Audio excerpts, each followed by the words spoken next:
আমাদের জীবনে অনেকের এমন গুনাহ আছে, এমন পাপ আছে যে পাপ করার পরে আল্লাহর কাছে গুনাহ করার পরে ক্ষমা চাইতেও লজ্জা হয়। এত বড় বড় পাপ আমরা করি, এত বড় বড় গুনাহ করেছি জীবনে, এত গুনাহ করেছি যে নিজেকে মনে হয় যে আল্লাহ আমাকে মাফ করবেন, এত খারাপ মানুষ আমি।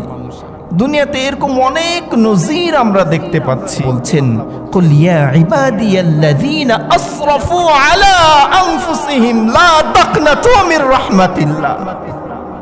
কত গুনাহ করেছো বান্দা, কত পাপ করেছো, আমার রহমত থেকে নৈরাশ হয়েও না, আমার রহমত থেকে নৈরাশ হয়েও না, তোমার সকল পাপ আমি আল্লাহ মাফ করে দেব। কত গুনাহ করেছো, কত পাপ করেছো, তোমার পাপ যত বড়ই হোক না কেন আমি আল্লাহর রহমত এর চেয়ে অনেক অনেক বেশি। বিসমিল্লাহির রহমানির রহিম। ইয়া আইয়ুহাল্লাযীনা আমানু তুবু ইলাল্লাহি তাওবাতান নাসুহা। সাদাকাল্লাহুল আযীম। وقال رسول الله صلى الله عليه وسلم المرء مع من أحب. وقال الله تعالى في شأن حبيبه آمرا ومخبرا إن الله وملائكته يصلون على النبي يا أيها الذين آمنوا صلوا عليه وسلموا تسليما. اللهم صل على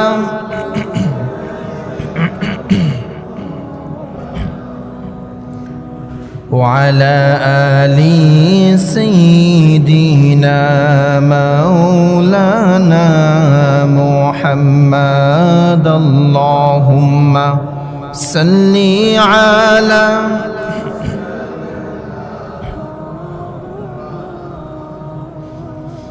وعلى آل سيدنا مولانا. মুসিবতে না পাই যদি, মুসিবতে না পাই যদি, করুণা তোমার কবরে হাসরে কি হবে আমার, কবরে হাসরে কি হবে আমার। আছি গো ডুবে আমি পাপেরি সাগরে, না জানি কি হবে কবরে হাসরে। আছি গো ডুবে আমি পাপেরি সাগরে, না জানি কি হবে ওপারে হাসরে। তোমারি শাফায়াত বিনে, তোমারি সুপারিশ বিনে কেমনে হব পার কবরে হাসরে কি হবে আমার, কবরে হাসরে কি হবে আমার। বালাগাল উলা বিকামালিহি কাশাফাদ দুজা বিজামালিহি হাসানাত জামিউ খিসালিহি সাল্লু আলাইহি। আলহামদুলিল্লাহ, আল্লাহ রাব্বুল আলামিনের দরবারে শুকরিয়া যে আল্লাহর অশেষ মেহেরবানিতে শুক্রবারের দিন জুম্মার নামাজ আদায়ের উদ্দেশ্যে আগে আগে মসজিদে এসে কোরআন সুন্নাহ থেকে কিছু আলোচনা করার, শোনার সুযোগ পেয়েছি যে আল্লাহ আপনাকে আমাকে এই সুযোগ করে দিয়েছেন, সে আল্লাহর দরবারে শুকরিয়া আদায় করছি, বলছি আলহামদুলিল্লাহ। লক্ষ কোটি দরুদ এবং সালাম সর্বযুগের সর্বকালের সর্বশ্রেষ্ঠ মহামানব আপনার আমার প্রাণপ্রিয় নবী মুহাম্মদুর রাসূলুল্লাহ সাল্লাল্লাহু আলাইহি ওয়াসাল্লামের। সম্মানিত প্রিয় হাজিরিন, আমরা আজকে এই পৃথিবীতে বসবাস করছি। আমাদের জীবনে এমন একটি সময় ছিল যে সময় আমরা কেউই এই পৃথিবীতে ছিলাম না। এখন বসবাস করছি, আমাদের সামনে এমন একটি সময় আসবে যে সময় আমরা কেউই পৃথিবীতে থাকব না। আসা যাওয়ার মধ্যে যে সময়টি আমরা অতিবাহিত করছি, এ সময়ের প্রত্যেকটি মুহূর্তের হিসাব আল্লাহর দরবারে আপনাকে আমাকে দেওয়া লাগবে। আর আমাদেরকে পথভ্রষ্ট করার জন্য, জাহান্নামী বানানোর জন্য আল্লাহর কাছে চ্যালেঞ্জ করে এসেছিল শয়তান, যে গোলামের জন্য, যে বান্দার জন্য, যে মানুষের জন্য আমার এতদিনের ইবাদত শেষ হয়ে গেল, আমি অভিশপ্ত হয়ে গেলাম, সেই বনি আদমকে আমি জান্নাতি হতে দিব না। এই চ্যালেঞ্জ শয়তান আল্লাহর কাছে করে এসেছিল। আর এই কারণেই আমরা প্রতিনিয়ত কোনো না কোনো গুনার কাজে লিপ্ত হচ্ছি। এই গুনাহ নিয়ে যদি আমরা কবরে যাই, তাহলে আমাদের কবর, হাসর, মিজান, পুল, সিরাত সব অন্ধকার হয়ে যাবে, আমাদের জায়গা হবে জাহান্নামে। আর এই গুনাহ যদি আমরা আল্লাহর কাছে ক্ষমা করিয়ে নিতে পারি, আমাদের ইবাদতের মাধ্যমে, আমাদের কান্নাকাটি রোনাজারির মাধ্যমে আল্লাহর কাছে যদি আমি ক্ষমা করিয়ে নিতে পারি, তবে আমার জায়গা হবে জান্নাতে। বলুন সুবহানাল্লাহ। আল্লাহ রাব্বুল আলামিন শয়তানকেও বলেছিল যে তুমি আমার গোলামদেরকে ডান থেকে, বাম থেকে, সামনে থেকে, পিছন থেকে তাদের রগে শিরার মধ্য দিয়ে তুমি ধোঁকা দিবে, আমি আল্লাহ আমার গোলামদেরকে মাফ করে দিব, তুমি কি করবে? আল্লাহ শয়তানকে চ্যালেঞ্জ করেছে। তাহলে আমাদের করণীয় কি? আমাদের গুনাহ হবে, পাপ হবে, এটাই স্বাভাবিক। গুনাহ করার, পাপ করার মানসিকতা দিয়েই আল্লাহ মানুষকে দুনিয়াতে পাঠিয়েছেন। এই জন্যই তো মানুষ শ্রেষ্ঠ, এই কারণেই তো শ্রেষ্ঠ। না হলে ফেরেশতা কুল আল্লাহ বানিয়েছেন যাদের গুনাহই নাই, যারা গুনাহ করেই না, তারা তো শ্রেষ্ঠ হতেন। কিন্তু আল্লাহ মানুষকে শ্রেষ্ঠত্ব দান করলেন কেন? এই কারণেই মানুষ শ্রেষ্ঠ যে তাদের গুনাহ করার ইচ্ছা শক্তি আল্লাহ দিয়েছেন, সুযোগ দিয়েছেন, পরিবেশ তৈরি হয়ে আছে পৃথিবীতে। এই সকল পরিবেশের মধ্য থেকে যে নিজেকে বাঁচিয়ে রাখতে পারবে, সেই বান্দাই হবে শ্রেষ্ঠ বান্দা, সেই বান্দাই হবে আল্লাহর প্রিয় বান্দা, সেই বান্দাই হবে জান্নাতি বান্দা। সম্মানিত হাজিরিন, আমাদের সকলের জীবনে পাপ আছে, গুনাহ আছে। এমন কেউ নাই যে বলতে পারবো যে হুজুর আমার জীবনে কোনো গুনাহ নাই, কোনো পাপ নাই। সবার জীবনেই কম বেশি গুনাহ আছে, পাপ আছে।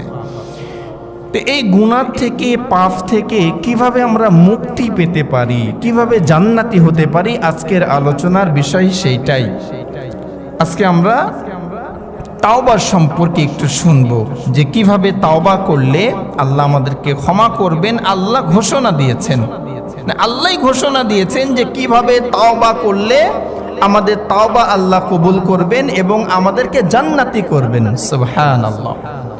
আল্লাহ রাব্বুল আলামিন পবিত্র কোরআনুল কারীমের 66 নম্বর সূরা তাহরিমের 8 নম্বর আয়াতে বলেন, ইয়া আইয়ুহাল্লাযীনা আমানু তুবু ইলাল্লাহি তাওবাতান নাসুহা عسى ربكم أن يكفر عنكم سيئاتكم ويدخلكم جنات تجري من تحتها الأنهار আল্লাহ রাব্বুল আলামিন বলেন, ইয়া আইয়ুহাল্লাযীনা আমানু তুবু ইলাল্লাহ, ওহে দুনিয়ার ঈমানদারেরা, তোমরা তুবু ইলাল্লাহ, আমি আল্লাহর কাছে তাওবা করো, তাওবাতান নাসুহা, তাওবায়ে নাসুহা করো। তোমরা যদি আমার কাছে তাওবাতুন নাসুহা করতে পারো, আসা রাব্বুকুম আইয়ুকাফিরা আনকুম সাইয়্যাতিকুম ওয়া ইউদখিলকুম জান্নাহ। যে গুনাহ হয়ে গেল সঙ্গে সঙ্গে আস্তাগফিরুল্লাহ পড়ে নিলাম, আসলে এটা তাওবার অর্থ না। তাওবার মূল অর্থ হলো ফিরে আসা, তাওবার মূল অর্থ হলো বিরত থাকা, তাওবার মূল অর্থ হলো যেই গুনাহ একবার হয়েছে মৃত্যুর আগ পর্যন্ত ওই গুনাহ আর দ্বিতীয়বার হবে না, এটা হলো তাওবা। শুধু আস্তাগফিরুল্লাহ মুখ দিয়ে আপনি আমি জবান দিয়ে জারি করলাম, বলতে থাকলাম, আবার ওই গুনাহ বারবার করলাম, এই তাওবা তাওবাতান নাসুহা না। তাওবাতান নাসুহা ওই তাওবা যেই তাওবা করার পরে ওই গুনাহ আপনি আর জীবনে করবেন না, এটা হলো তাওবাতান নাসুহা। সম্মানিত হাজিরিন, তাওবা কেন করবেন, কি কারণে তাওবা করবেন? তাওবা আপনি এই কারণেই করবেন যে আপনার আমার জীবনে সকলেরই কম বেশি পাপ আছে, গুনাহ আছে, সকলেরই অপরাধ আছে, এই কারণে তাওবা করতে হবে। আর আমরা এই পাপ করার কারণে, গুনাহ করার কারণে এই জমিনে আমাদের উপরে বিভিন্ন বিপদ আপদ বালা মুসিবত আল্লাহ এই গুনার শাস্তি স্বরূপ দিয়ে থাকেন। এই যে বিভিন্ন সময় বিভিন্ন বালা মুসিবত, বিভিন্ন ভাইরাস, অতিবৃষ্টি, অনাবৃষ্টি, এগুলো যা হয় এগুলো আমাদের গুনার কারণেই হয়। তাহলে বলবেন যে ভাই, যদি গুনার কারণে আল্লাহ পৃথিবীতে শাস্তি দিয়েই দেয় তাহলে তো পরকাল আমার ভালো হয়ে গেল, পরকালে তো আর কিছুই হয়তোবা থাকবে না, এমন চিন্তা হয়তোবা আসতে পারে। আল্লাহ এই আয়াতের মধ্যে বলছেন, পবিত্র কোরআনুল কারীমের 42 নম্বর সূরা, সূরা আশ-শূরা 30 নম্বর আয়াতে আল্লাহ বলছেন, ওয়ামা আসাবাকুম মিন মুসিবাতিন ফাবিমা কাসাবাত আইদিন নাস। আল্লাহ রাব্বুল আলামিন বলছেন যে তোমরা এই পৃথিবীর বুকে যে বিপর্যয় দেখতে পাও, যে অতিবৃষ্টি, অনাবৃষ্টি, যে বালা মুসিবতগুলো দেখতে পাও, এটা তোমাদের পাপের শাস্তি। এরপরে আল্লাহ বলছেন, আইদিকুম ওয়া ইয়াফু আন কাসীর, আমি আল্লাহ অনেক অপরাধ ক্ষমা করে দিই। সুবহানাল্লাহ। আল্লাহ যদি সব অপরাধের শাস্তি দুনিয়াতে আমাদেরকে দেন, এক মুহূর্ত আপনি বেঁচে থাকবেন না, এক মুহূর্ত আপনি বেঁচে থাকতে পারবেন না যদি সব অপরাধের শাস্তি দুনিয়াতে আল্লাহ দিয়ে দেন।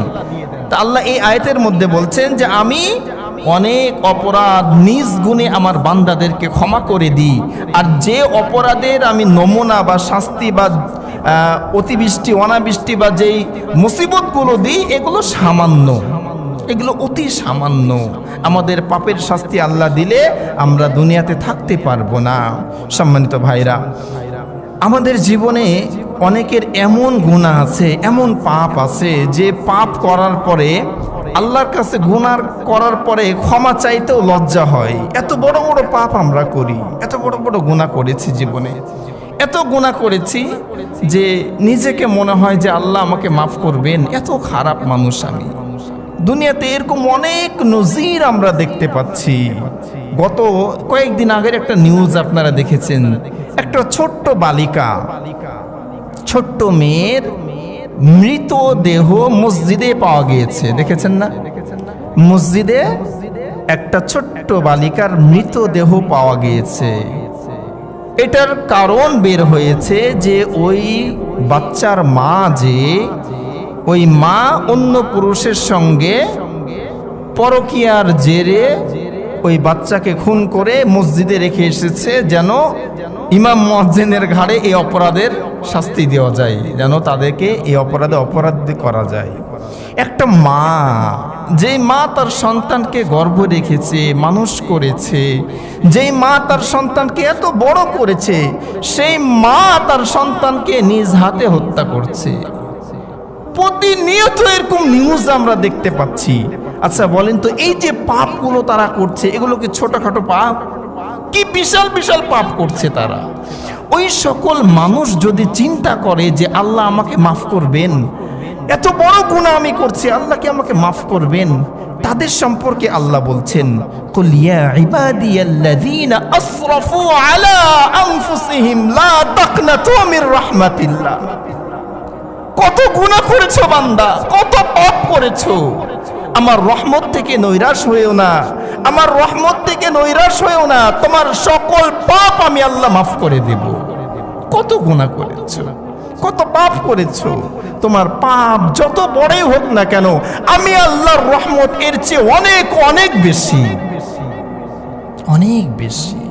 এজন্য আমাদের জীবনে যাদের অনেক গুনাহ আছে, অনেক পাপ করেছি, হয়তোবা ভাবছি যে আল্লাহ কি আমাকে মাফ করবেন, এই চিন্তা করার কোনো কারণ নাই। আমাদের পাপ করার যতটুকু ক্ষমতা, আল্লাহর ক্ষমা করার এর চেয়ে অনেক অনেক বেশি ক্ষমতা। একজন সাহাবী সালামাতুল আনসারী রাদিয়াল্লাহু তাআলা আনহু, আরেকজন সাহাবী সাঈদ ইবনে আব্দুর রহমান রাদিয়াল্লাহু তাআলা আনহু, এই দুইজন সাহাবীর মধ্যে নবীজি ভ্রাতৃত্বের সম্পর্ক গড়ে দিলেন, ভাইয়ের সম্পর্ক গড়ে দিলেন। এমতো অবস্থায় তাবুক যুদ্ধের দামামা বেজে গেল। তাবুক অভিযানের জন্য নবীজি সাহাবীদেরকে একত্রিত করলেন। তো সালাবাতুল আনসারী রাদিয়াল্লাহু তাআলা আনহু, উনি তাবুক যুদ্ধে কোনো কারণে না কোনো এক কারণে গেলেন না, সালাবাতুল আনসারী গেলেন। তো সালাবাতুল আনসারী রাদিয়াল্লাহু তাআলা আনহু, উনি যখন তাবুক যুদ্ধে গেলেন, ওনার পরিবারের দেখভালের জন্য এই সালাবাতুল আনসারী রাদিয়াল্লাহু তাআলা আনহুকে দায়িত্ব দিলেন।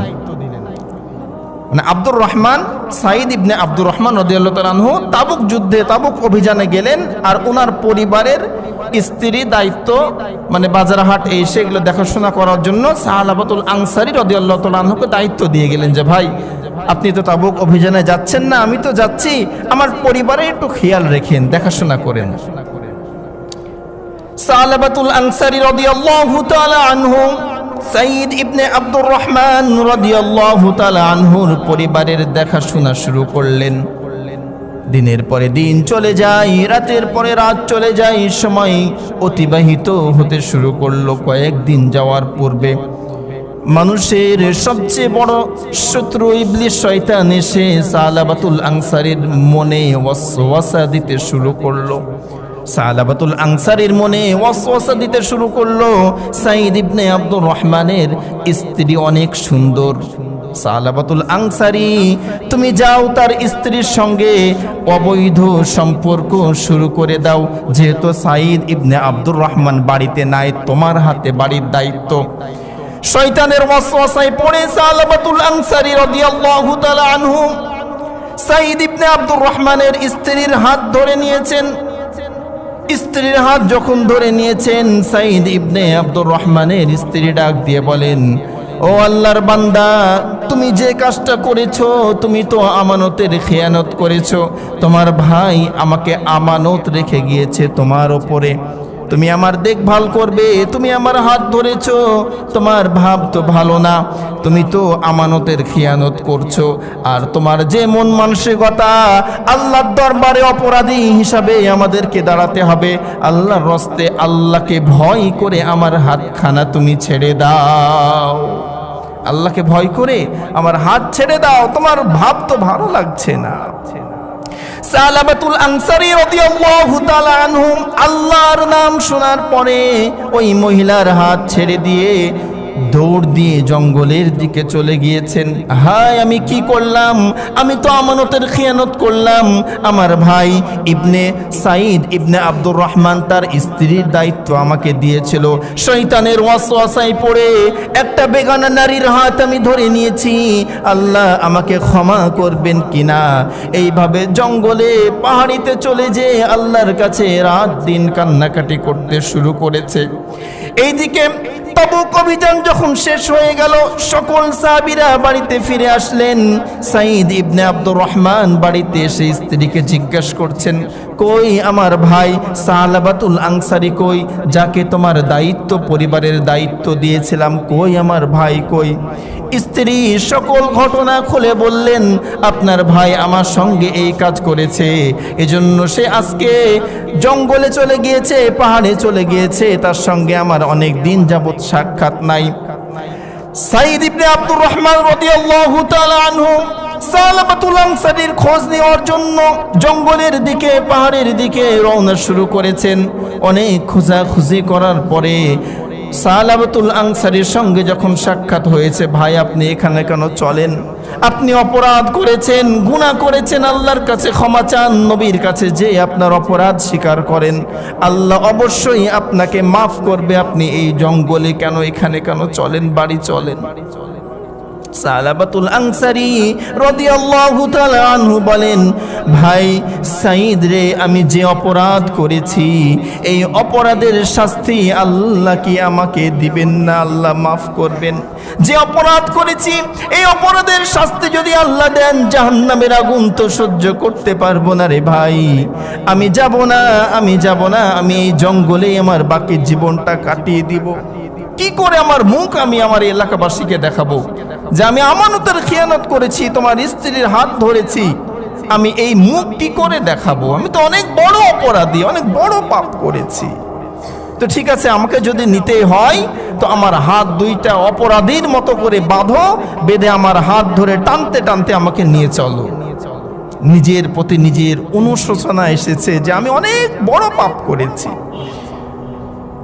সালাবাতুল আনসারী রাদিয়াল্লাহু তাআলা আনহুকে নিয়ে যখন মদিনায় আসলেন, আসার পরে নবীর দরবারে নিয়ে যাবেন যে এটার সমাধান কি হয় করার জন্য। তো সালাবাতুল আনসারী বলছেন, থামো, নবীর সামনে আমি যে দাঁড়াবো আমার খুবই লজ্জা পায় যে আমি কি করে নবীর সামনে যে দাঁড়াবো।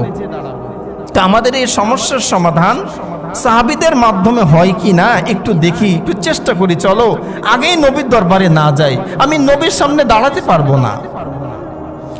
সালাবাতুল আনসারী রাদিয়াল্লাহু তাআলা আনহু সাঈদ ইবনে আব্দুর রহমানকে ডাক দিয়ে বলেন, ভাই চলো সবচেয়ে বয়োবৃদ্ধ সাহাবী আবু বকর সিদ্দিকের দরবারে যাই, সে আমাদের সমস্যার সমাধান করতে পারে কিনা।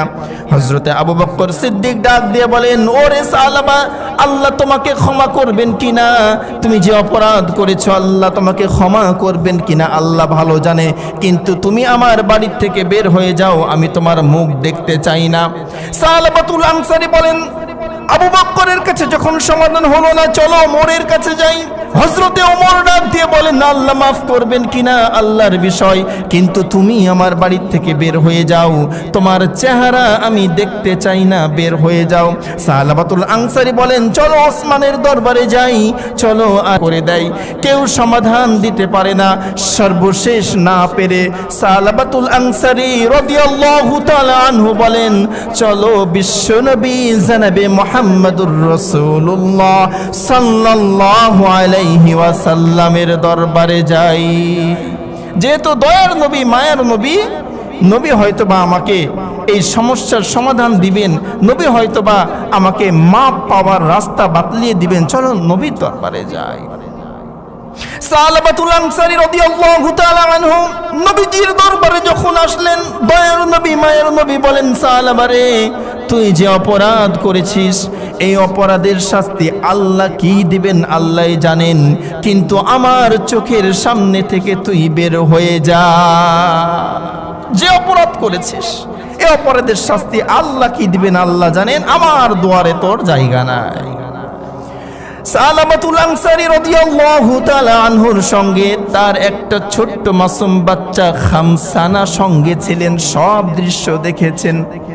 সব দৃশ্য দেখার পরে ছোট্ট মাসুম বাচ্চা নিজের কন্যা হযরতে সালাবাকে ডাক দিয়ে বলেন, যেই মানুষের জায়গা আবু বকরের দরবারে নাই, ওসমানের, আলীর, ওমরের দরবারে নাই, নবীর দরবারে যেই মানুষের জায়গা নাই, ওই মানুষকে আমি পিতা বলে পরিচয় দিতে পারবো না। নিজের মেয়ে, যেই মানুষের আমার নবীর দরবারে কোনো জায়গা নাই, নবীর দরবার থেকে ফিরে এসেছে, সাহাবীরা যাকে জায়গা দেয় নাই, আমি তাকে পিতা বলে স্বীকার করতে পারবো না। আপনি যেই দিন ক্ষমা পাবেন, সবার কাছে প্রিয় হবেন, সেই দিন আপনাকে পিতা বলে আমি পরিচয় দিব। সালাবাতুল আনসারী রাদিয়াল্লাহু তাআলা আনহু সাঈদ ইবনে আব্দুর রহমানকে ডাক দিয়ে বলেন, সাঈদ রে ভাই, তুমি আমার হাতের বাঁধন খুলে দাও। বুঝতে পেরেছি এই দুনিয়ার কোনো মানুষ আমাকে জায়গা দিবে না, কোনো মানুষ আমার সমস্যার সমাধান করবে না। সবার দুয়ার বন্ধ হতে পারে, কিন্তু আল্লাহর দুয়ার আমার জন্য খোলা আছে, আমার হাত খুলে দাও। সালাবাতুল আনসারী রাদিয়াল্লাহু তাআলা আনহু দৌড় দিয়ে আবার জঙ্গলের দিকে, পাহাড়ের দিকে আবার চলে গিয়েছে। দিনের পরে দিন, রাতের পরে রাত পার হয়ে যায়।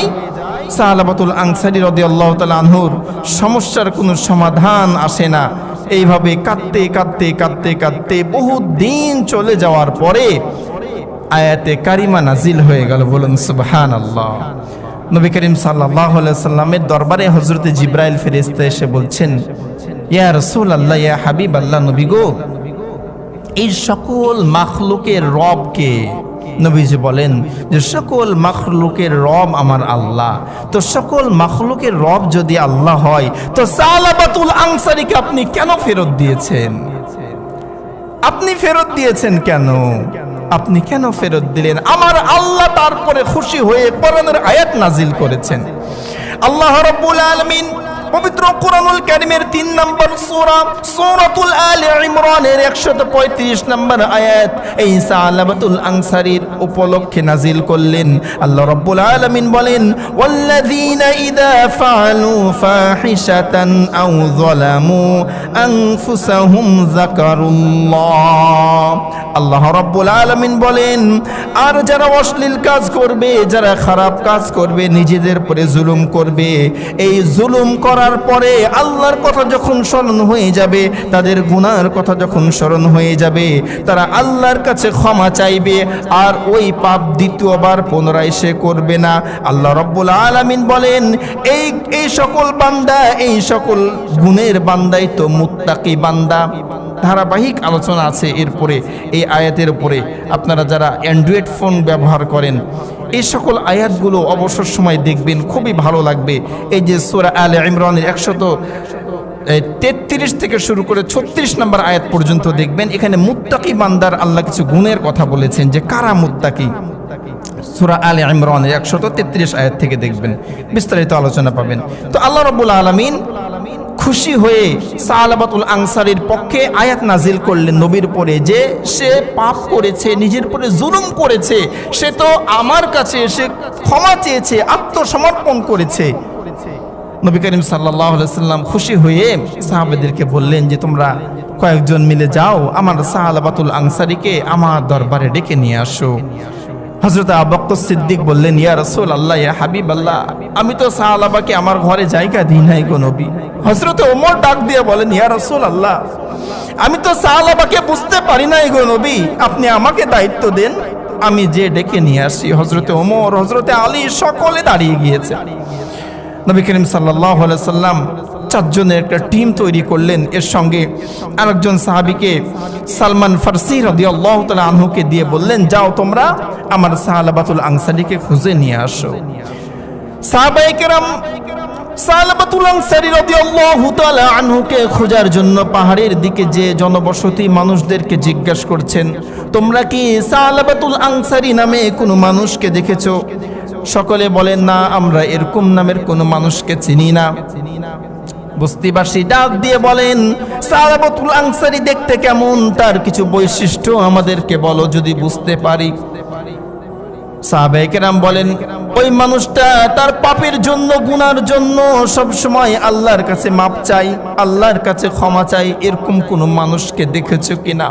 বস্তিবাসী ডাক দিয়ে বলেন, একটা মানুষকে আমরা দেখেছি, যে মানুষটা রাত্রে বেলায় গুনগুন গুনগুন করে কাঁদতে থাকে, তার কান্নার আওয়াজে বস্তিবাসীর মানুষের ঘুম ভেঙে যায়, আমাদের পশুগুলোর ঘুম ভেঙে যায়। সারা রাত সে কাঁদতে থাকে, সে সারা রাত আল্লাহর কাছে বলতে থাকে, আল্লাহকে ডাক দিয়ে বলতে থাকে, আল্লাহ আমি গুনাহগার, তুমি তো রহমান, আমি গুনাহ করেছি, তুমি তো মাফ করনেওয়ালা মাওলা, তুমি আমাকে মাফ করে দাও। এইভাবে সারা রাত একটা মানুষ কাঁদতে থাকে। তোমরা কি ওই মানুষকে খুঁজছো? হযরতে সালমান ফার্সি ডাক দিয়ে বলেন, অবশ্যই এই হয়তোবা সালমান ফার্সি ডাক দিয়ে বলেন, অবশ্যই এই হয়তোবা সালাবাতুল আনসারী। হযরতে সালমান ফার্সি সালাবাতুল আনসারীর কাছে যেয়ে বলছেন, ওরে সালাবা, তুমি কি জানো তোমার রব আমার রব তোমার পরে খুশি হয়ে তোমার পক্ষে পবিত্র কোরআনের একটি আয়াত নাজিল করেছেন? বলুন সুবহানাল্লাহ। তুমি কি জানো তোমার তওবা আল্লাহ এত কবুল করেছেন যে তোমার পক্ষে একটা আয়াত নাজিল করেছেন? চলো তুমি আল্লাহর নবীর দরবারে চলো, নবীজি আমাদেরকে পাঠিয়েছেন তোমাকে নেওয়ার জন্য। সালাবাতুল আনসারী রাদিয়াল্লাহু তাআলা আনহু বলছেন যে তোমরা তো আমাকে বের করে দিয়েছো, তোমরা আমাকে জায়গা দাও নাই, আমার সমস্যা সমাধানের চেষ্টা করো নাই। আমার আল্লাহ আমার পরে খুশি হয়েছেন, তো ঠিক আছে চলো আমি নবীর দরবারে যাব। সকলে মিলে আবার মদিনার পথে রওনা করেছেন। ফজরের ওয়াক্ত হয়ে গিয়েছে, ফজরের আজান হযরতে বেলাল রাদিয়াল্লাহু তাআলা আনহু দিতে শুরু করেছেন। ইতিমধ্যে ওনারা মদিনায় প্রবেশ করেছেন। প্রবেশ করে ফজরের নামাজ শুরু হয়ে গিয়েছে। নবীজি ফজরের নামাজে প্রথম রাকাতে একটি সূরা পড়েছেন, দ্বিতীয় রাকাতে পবিত্র কোরআনুল কারীমের সূরা তাকাসুর শুরু করেছেন। তো সূরা তাকাসুর যখন শুরু করেছেন, প্রথম আয়াত যখন পড়েছেন, সালাবাতুল আনসারী রাদিয়াল্লাহু তাআলা আনহু এমন একটা চিৎকার দিয়েছেন যে চিৎকারের আওয়াজটা এত জোরে ছিল, এত বিকট ছিল যে সকল সাহাবীরা চমকে উঠেছে। এই সূরা তাকাসুরে আল্লাহ বলছেন, আলহাকুমুত তাকাসুর, এই দুনিয়ার মোহ তোমাদেরকে পরকালের কথা ভুলিয়ে দিয়েছে, এই দুনিয়া তোমাদেরকে পরকাল ভুলিয়ে দিয়েছে। এমন একটা চিৎকার করেছেন সালাবাতুল আনসারী যে চিৎকারটা এত বিকট ছিল যে সকলে চমকে উঠেছে যে এই আওয়াজটা কে করেছে। দ্বিতীয় আয়াত যখন নবীজি পড়েছেন, হাত্তা যুরতুমুল মাকাবির, আর একটা চিৎকার হয়ে সালাবাতুল আনসারী সঙ্গে সঙ্গে মাটিতে লুটিয়ে পড়েছেন। নামাজ শেষ করার পরে দয়ার নবী মায়ার নবী বলেন, কি ব্যাপার, কিসের আওয়াজ হলো, কিসের আওয়াজ আসলো, এমন বিকট আওয়াজ কোথায় থেকে আসলো? সাহাবায়ে কেরাম চেয়ে দেখে আল্লাহর নবীর প্রিয় সাহাবী সালাবাতুল আনসারী জমিনের মধ্যে লুটিয়ে পড়ে আছে। সাহাবায়ে কেরাম বলেন, ইয়া রাসূলুল্লাহ, ইয়া হাবিবাল্লাহ, সালাবাতুল আনসারী হয়তোবা সেন্সলেস হয়েছে, জ্ঞান হারিয়েছে। সালমান ফার্সি রাদিয়াল্লাহু তাআলা আনহু পালস চেক করে দেখে বলেন, সালাবাতুল আনসারী তো আর দুনিয়াতে নাই, আর দুনিয়াতে নাই। ইয়া রাসূলুল্লাহ, আপনার সাহাবী সালাবাতুল আনসারী দুনিয়া থেকে বিদায় নিয়েছেন। দয়ার নবী মায়ের নবী সাহাবীদেরকে বললেন যে তোমরা সালাবাতুল আনসারীর জন্য কবর খনন করো, জানাজার ব্যবস্থা করো, আমি নবী তার জানাজায় অংশগ্রহণ করব। জানাজার ব্যবস্থা হয়ে গেল। হযরতে ওমর রাদিয়াল্লাহু তাআলা আনহু দেখছেন যে নবীজি পাকে এভাবে খাড়া করে হাঁটছেন জানাজার ময়দানে। তো হযরতে ওমর বলছেন যে ইয়া রাসূলুল্লাহ, ইয়া হাবিবাল্লাহ, কি ব্যাপার, আপনি পা খাড়া করে করে হাঁটছেন কেন? দয়ার নবী মায়ার নবী ডাক দিয়ে বলেন, ওরে ওমর, আমি যা দেখতে পাই তুমি তো দেখতে পাও না। আমি দেখতে পেয়েছি আমার সালাবাতুল আনসারীর পরে আমার রব এত খুশি হয়েছেন, এত খুশি হয়েছেন, তার জানাজায় এত পরিমাণে ফেরেশতা পাঠিয়েছেন। আমি নবী এই মাঠে যে পা রাখবো এতটুকু জায়গা নাই, এই কারণেই আমি আমার পাটাকে খাড়া করে করে হাঁটছি। সুবহানাল্লাহ, এত ফেরেশতা এসেছে যে পুরো মাঠ ভরে গিয়েছে, পা রাখার জায়গা আমি পাচ্ছি না। এত বড় গুনাহ করার পরেও আল্লাহ রাব্বুল আলামিন উনাকে মাফ করেছেন। শুধুই মাফ করেন নাই, তার জন্য তার পক্ষে কোরআনের আয়াত নাজিল করেছেন, তার জানাজায় এত পরিমাণ ফেরেশতা আল্লাহ পাঠিয়েছেন। সম্মানিত ভাইরা, সালাবাতুল আনসারী দুনিয়া থেকে বিদায় নিলেন। আর আপনাদের মনে আছে ওই যে ছোট্ট মেয়ে খামসানা, ওই মেয়ে এসে বাবার লাশের পাশে ডুকরে ডুকরে কাঁদতে শুরু করলেন।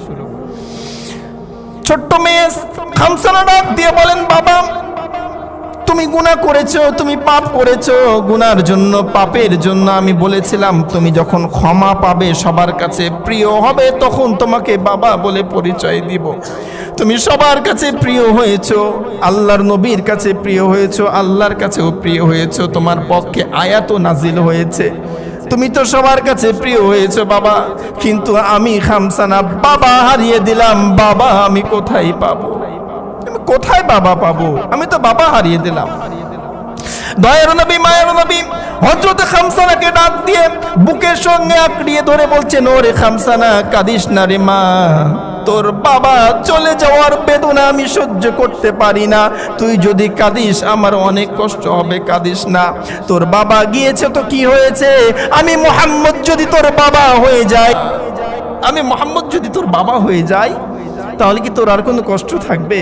হযরতে খামসানা ছোট্ট মাসুম বাচ্চা আমার নবীকে ধরে বলছেন, ইয়া রাসূলুল্লাহ, আপনি যদি আমার বাবা হয়ে যান এর চেয়ে সৌভাগ্য তো আমার জন্য আর কিছুই হতে পারে না।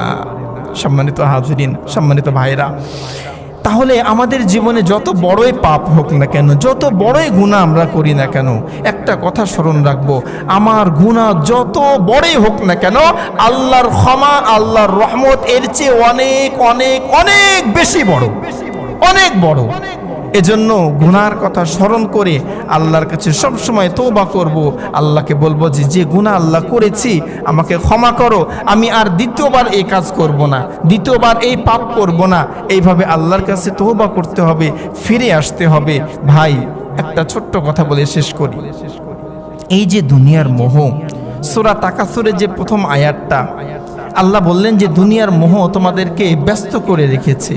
এই দুনিয়ার মোহ এমনভাবে আমাদেরকে ব্যস্ত করে রেখেছে, আমার জীবনের 40, 50, 60 বছর চলে গিয়েছে, আমরা কিন্তু এখনো ঘুমের মধ্যেই আছি, এখনো জাগতে পারি নাই যে আমার 40, 50, 60 বছর চলে গেল, আমি এক পা কবরে দিয়ে দিয়েছি, এখনো ঘুম আমাদের ভাঙে নাই। কখন বলে মালাকুল মাউত এসে দরজার সামনে দাঁড়িয়ে যাবে, কখন বলে দাঁড়িয়ে যাবে, সেই সময় আর সুযোগ পাওয়া যাবে না। এজন্য এখন থেকেই, আজ থেকে না, এখন থেকেই সিদ্ধান্ত নিতে হবে যে যা হয়েছে হয়েছে, আর না, স্টপ। নিজেকে থামান, নিজেকে একটু থামিয়ে ভাবেন, নিজেকে নিয়ে একটু ভাবেন যে আমার আজকে 50 বছর বয়স হয়ে গেল, আমি কতটুকু নেকের কাজ করলাম, কতটুকু গুনার কাজ করলাম, এই নেকি দিয়ে জান্নাত হবে কিনা, আমি পার পাবো কিনা, একটু চিন্তা করেন নিজেকে নিয়ে। আল্লাহ আমাদের সবাইকে আমল করার বোঝার তৌফিক দান করুন। ওয়া আখির দাওয়ানা আলহামদুলিল্লাহি রাব্বিল আলামিন। যারা সুন্নাত পড়ে নাই কাবলাল জুম্মাহ সুন্নাত পড়ে নিব।